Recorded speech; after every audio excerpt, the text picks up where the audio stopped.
colleagues here and students. I congratulate Dr. Noor Fatima, the faculty and the Department of Politics and IR, as well as the organizers on holding this very important topic, which is actually one of the key existential threats to not only Pakistan but around the globe. I will just mention my 3 visits that I made recently, one to Hunza in connection to our IRD activities. One was to Faisalabad and other was to Quetta, all by road. So I keenly observed this climate change actually at all 3 places. So I was comparing, the new developments in Hunza due to, rush by the tourists there and the climate change. When I was comparing it with when we visited there in 2016, we could see the rise in temperature as well as, the pollution and the environmental degradation there. And I think most of you will witness this thing in Hunza and Gilgit-Baltistan area.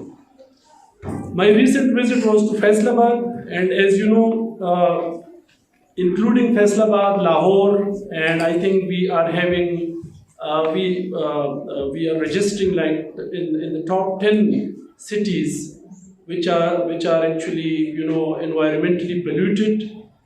And I don't think these will be livable in the near future as things are rising. And Islamabad is no more an exception anymore, actually.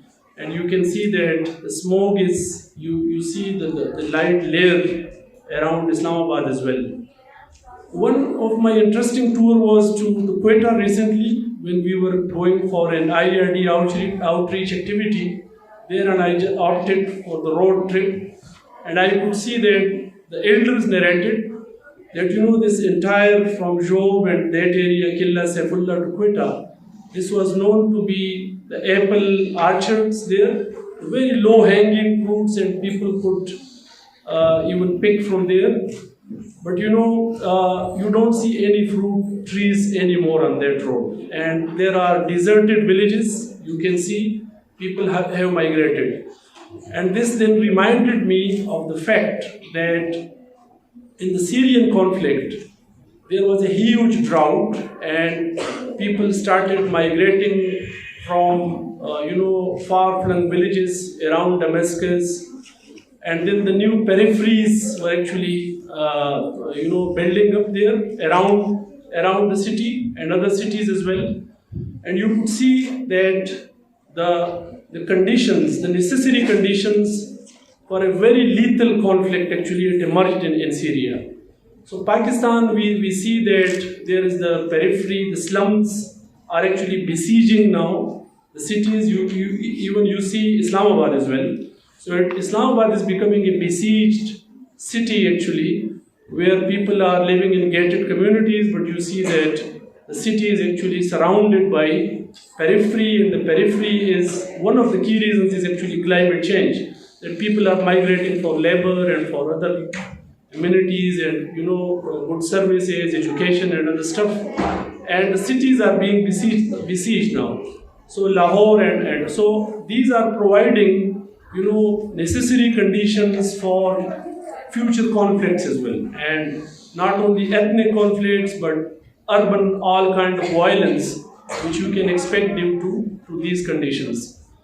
So I think this is a very timely seminar, and we need actually to raise this consciousness not only among the academia and the research scholars but also among the students as well, so that they can be prepared for this huge existential threat to Pakistan, and not only to Pakistan but the globe around. So I thank you once again, all the speakers and the Dean and Abida Raja Sahiba, Dr. Neelam, and I'm looking forward to a very good discussion in this seminar. Thank you so much.